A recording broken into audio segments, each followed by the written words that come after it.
Fala galera, voltei! Então, como vocês já deviam saber, no último vídeo eu falei o quê? Eu falei que o próximo vídeo seria tudo sobre a Elia. E era pra sair isso, mas vocês devem estar pensando, e por que não saiu? É simples, porque eu tenho que fazer um negócio que tá tão previsível, então... Ah, pô, vocês estavam prevendo tudo. E eu adivinhei que o próximo seria da Elia. Eu adivinhei que não. Eu não vou ser previsível. Se você acha que é um vídeo, você não pode ter certeza, porque eu vou lá e surpreendo. Vai saber, amanhã pode ser que tenhamos um tudo sobre o Shinji. O vídeo mais odiado do canal. Bom, mas para não ser previsível, eu falei, o que é que eu posso fazer? Aí eu pensei, algo que eu não tenha feito antes. Aí eu falei, tanto faz ser do Gilgamesh alguma coisa, tá ligado? Primeiro eu pensei em fazer algumas lutas mais fodonas do Gilgamesh, ou então as lutas que não foram mostradas no anime. Só que eu pensei, não, agora não. Vamos fazer outra coisa mais fácil por enquanto. E daí veio a ideia de fazer as armas do Gilgamesh. Eu pensei, por que não, né? Sério, sem motivo, só falei, pode fazer também. Então o vídeo de hoje será sobre isso. Todas as armas do Gilgamesh, pelo menos as mostradas na história, ou pelo menos as mostradas que eu vi, né? Porque tem sempre aquela obra de feat que eu posso ter não visto ou acabado esquecido. Mas se você conhece, digita ela aí nos comentários. E também tem aquela, se você tem uma favorita entre as armas, digita também. Eu tenho certeza que muitos vão ser a IA, mas vai saber, talvez alguns gostem da faquinha de cortar pão. Bom, mas vamos logo com o vídeo. Para começar, sobre as armas, eu tenho que explicar por que o Gilgamesh tem tantas. Ou seja, explicar um pouco sobre o Portão da Babilônia, ou Gate of Babylon. O Portão da Babilônia seria basicamente, de um jeito mais leigo de se falar, seria um portal que se conecta à Sala dos Tesouros do Gilgamesh. Isso porque o grande rei Gilgamesh conquistou vários tesouros ao longo de sua vida, e os depositou todos nessa sala de tesouros. E utilizando a chave da lei do rei Babuilu, ele pode abrir portais invisíveis que conectam com essa sala do tesouro e assim conseguir trazer esses tesouros para ele. Lá dentro existem vários protótipos de fantasmas nobres que foram utilizados por heróis futuros. E Gilgamesh pode tanto pegar esses tesouros com a mão, como também pode simplesmente lançá-los em alta velocidade nos inimigos. Em Fate foi dito que o Portão da Babilônia contém todos os tesouros do mundo. Isso porque não só aqueles que o Gilgamesh coletou em sua jornada, mas como ele também tem a sabedoria da humanidade, ou seja, em outras palavras, a base para todas as coisas construídas pelos humanos ao longo da história. Graças a isso que ele tem também tesouros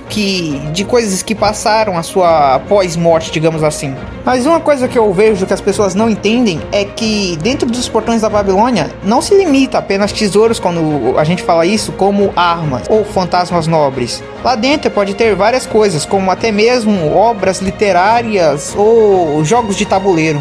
É possível até que tenha aviões e submarinos lá, porque é todo construto humano. Não fazer conexão disso com a habilidade da Marianne de Toaru é muito difícil, sério. É basicamente a mesma habilidade, mas ignorando essa parte. Nos portões da Babilônia, além dessas coisas que eu falei, também são guardados fantasmas nobres, principalmente daqueles mitos e lendas que foram gerados a partir da história de Gilgamesh, já que Gilgamesh seria o herói original. Embora, diferente dos outros construtos feitos pelos humanos, ele não possua fantasmas nobres feitos antes ou depois de sua época. Ele possui protótipos de alguns fantasmas nobres que passaram sua época, mas não possui o fantasma nobre em si. Considerando isso, você entende porque o cara é tão B10, né? Porque ele tem uma dezena e caralhada de armas poderosas, construtos incríveis e, é claro, fantasmas nobres. E no mundo onde o fantasma nobre é sua cartada final, ter mais de uma ou milhares é bem útil. Mas agora vamos falar um pouco sobre alguns desses itens que pelo menos eu conheço, que vi, já que eu não posso dizer todos, que pode ter aquela obra ou aquela faquinha de cortar pão que eu esqueci. Para começar com a mais óbvia, temos a Enkidu. É o fantasma nobre mais confiável de Gilgamesh. Gilgamesh tem mais confiança confiança na Enkidu do que na própria IA. É um conjunto de correntes com o nome de seu antigo amigo mais próximo. É dito como a corrente feita para amarrar os próprios deuses. É um dos poucos fantasmas nobres na história considerados antidivindade. A corrente tem um poder incrível se for utilizada contra divindades, mas acaba se tornando só uma corrente incrivelmente forte quando utilizada contra servos comuns. Como podemos ver contra Hércules, que tinha uma força tremenda e uma regeneração incrível, ela foi extremamente eficaz na luta contra ele. No entanto, quando utilizada contra Saber, a Enkidu não passou de uma corrente normal, só que mais forte. Agora temos a Dunsleaf, a espada demoníaca. É um fantasma nobre amaldiçoado que contém uma poderosa maldição de reparação. Ela é considerada uma espada amaldiçoada porque ela leva o destino de seu possuidor à ruína. Basicamente, ela faz com que quem a utilize vá até em caminho à ruína. Na maldição dessa espada, é obrigatório que você acabe assassinando uma pessoa utilizando ela toda vez que você a desembainhar, e não poderá guardá-la novamente se não fizer isso. Gilgamesh também possui a Durandal, The Pearls of Sword. Originalmente a espada de Heitor, ele a converteu na lança de Durandina, e depois, mais tarde, ela acabou se tornando as características originais da Durandal. Passarinho miserável atrapalhando minha gravação. Ela é conhecida como a lança que foi entregue ao rei Carlos Magno do Império Franco por um certo anjo. Fingindo que eu nunca disse que a Durandal é uma lança, a Durandal é uma espada. De acordo com a lenda do Durandal, ela foi forjada de uma forma muito parecida com a Caliburn do rei Arthur. E dizem que dentro da Durandal se esconde um dos 3 grandes milagres. Também temos a Gaebolg, a lança de Ku. É muito infantil rir disso, mas eu não consigo. É uma arma enorme de 2 metros de comprimento, com a capacidade de sempre atingir o coração do oponente. No entanto, Gilgamesh ainda não tem o conhecimento necessário para ativar essa habilidade. Ainda assim, ele consegue disparar a lança como um projétil poderoso que inflige feridas que não podem ser curadas, com regeneração natural. Tipo, elas não se curam sozinha, a menos que você utilize um feitiço de cura ou algo assim. Machado de Ouro é uma das poucas armas que Gilgamesh prefere utilizar pessoalmente. Ele não lança, ele basicamente segura e às vezes corta as coisas. Gran, a Espada do Sol. Empunhada por Sigurd na saga de Volsung, na mitologia nórdica, disse que a espada demoníaca mais forte do mundo, que equivale com a espada sagrada mais forte. Por isso possui características únicas de matador de dragão. No entanto, pelo que a gente viu, a versão que o Gilgamesh utiliza é a versão anterior que foi reforjada. Rotengeki, uma alabarda que foi transmitida pela cultura chinesa. É o único tipo de alabarda entre muitos a atingir o posto de fantasma nobre, provavelmente devido ao uso do Rotengeki. Essas partes você pelo jeito não deve ter entendido e não deve ter dado muita importância, por isso vamos ao que importa. Disse-se que é necessário grande habilidade para poder manusear essa arma, embora sua versatilidade e facilidade de uso, uma vez que é necessário dominá-la para poder utilizá-la em potência máxima. A imortal Massacre Scyther Harp, ou a Scyther Snake Hunter, que é basicamente a matadora de cobras tal.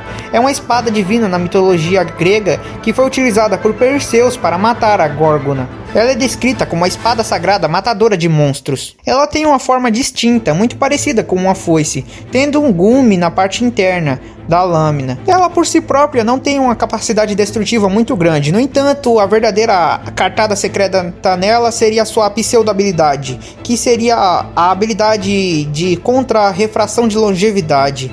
Seria basicamente a capacidade de anular imortalidade e infligir feridas. Aí é muito foda, porque essa daqui é tipo a contraparte que a outra não tinha. Enquanto uma das armas cria danos que o corpo normal não pode se curar, apenas a magia pode curar, essa daqui é o contrário. Quando você é machucado por essa arma, as habilidades mágicas não vão poder te curar, apenas o corpo sozinho pode curar. Aí se você for cortado pelas duas, aí não tem jeito não.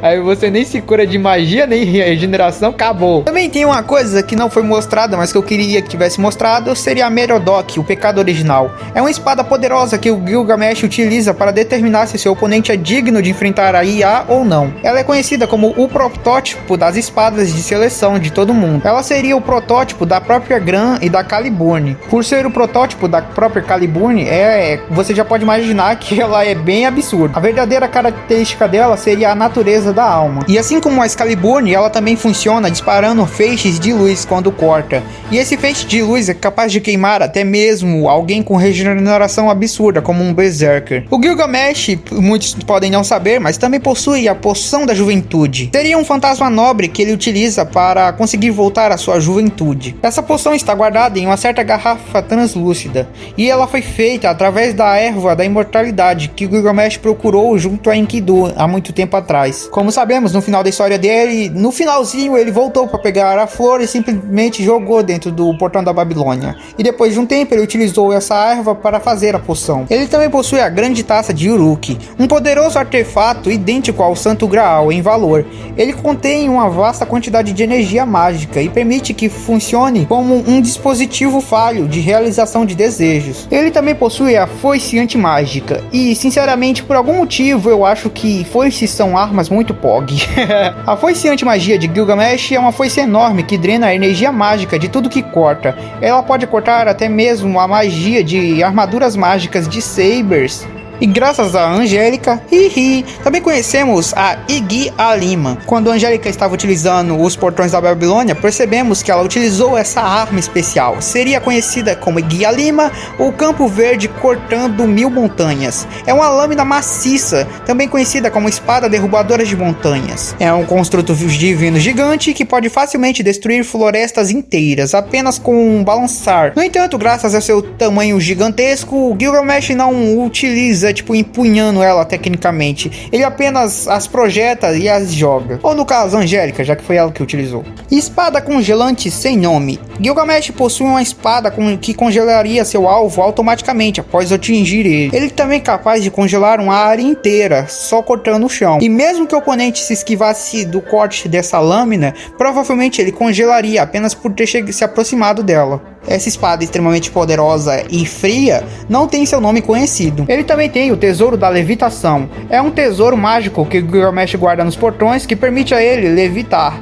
No entanto, seu nome é desconhecido e apenas sabemos que ele utilizou algumas vezes. Cajados mágicos sem nome. São aquele monte de cajados que Gilgamesh invoca dos portões e eles são capazes de disparar rajadas de magia, Magicraft, da Era dos Deuses. Quando disparados todos de uma vez, podem criar até mesmo pilares de fogo. Livro de feitiços sem nome. Torna Gilgamesh capaz de utilizar runas antigas da Era dos Deuses. Os efeitos dessas runas são desconhecidos. Vyama, o Trono do Rei. Uma engenhoca voadora que passou da Babilônia e da Índia, que aparece dentro de Rayaná. É uma das muitos fantasmas nobres dentro do portão da Babilônia que supera de longe qualquer jato moderno. Alimentado por cristais que queimam mercúrio como combustível, Gilgamesh, utilizando ele, pode facilmente ultrapassar a velocidade de Lancelot. Essa nave estranha possui várias habilidades extras, ainda desconhecidas das algumas também. Algumas delas incluem a função de ter várias metralhadoras antigas, ogivas nucleares, funções furtivas, tipo ela consegue ficar invisível, tecnologia de interceptação, comunicação e canhões a laser. Se me perguntasse, eu diria bem absurdo. A Espada da Ruptura, IA, também conhecida como a Espada que Destruiu o Mundo, é o item supremo guardado dentro do arsenal de Gilgamesh. De longe, é a arma mais poderosa de Gilgamesh. É um construto divino que manifesta seu poder, capaz de destruir o próprio planeta. Diferente de vários fantasmas nobres que estão guardados dentro da tesouraria do rei, que foram acabados passando para outros empunhadores, ou até mesmo foram usados como protótipo para algumas outras lendas, essa em especial é conhecida como a espada que apenas Gilgamesh pode usar. Gilgamesh mostrou ter grande relutância em utilizar essa espada. Ele apenas utiliza em quem considera digno. Algum desses exemplos seria o próprio Alexandre o Grande e o rei Arthur. Bom, mas essas seriam as principais armas no arsenal de Gilgamesh. Ele com certeza possui outras e algumas que até eu esqueci de falar, mas entre as principais e as que eu lembrava são essas. As outras são mais armas lendárias e importantes que ele simplesmente fica atacando nos inimigos.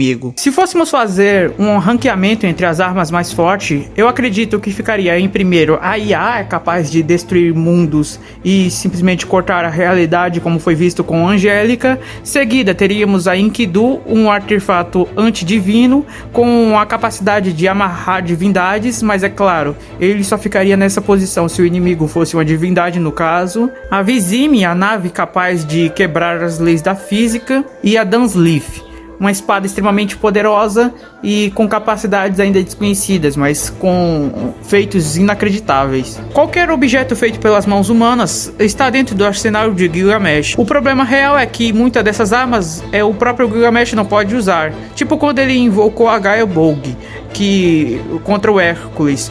Porém, ele não conseguiu ativar os efeitos dela, de atingir sempre o coração. Basicamente, ela se tornou uma lança normal, mas graças a ser um item lendário, extremamente poderoso e resistente. E quando lançado com muito poder, até o Gilgamesh consegue fazer altos estragos utilizando ela. Bom, mas agora me diz você, qual é a sua arma favorita? Não falei a minha. A minha em questão seria realmente a Enkidu. Eu acho interessante essa de controlar correntes e tal, ou então uma das foices dele. O protótipo da própria Excalibur é interessante, mas eu ainda acho que a Excalibur em si é melhor. Então ficaria realmente minha favorita como as correntes. Mas agora digita aí, diz aí o que é que você acha do vídeo, o que é que você acha que seria a arma mais forte e qual a sua favorita. Bom, mas era só isso que eu queria trazer por hoje. Obrigado por assistirem o vídeo, se inscreva, compartilhe, vire membro se puder. Valeu, falou, a gente se vê no próximo vídeo. Fui! E deixe sua opinião sobre um próximo vídeo que eu possa trazer. É nóis!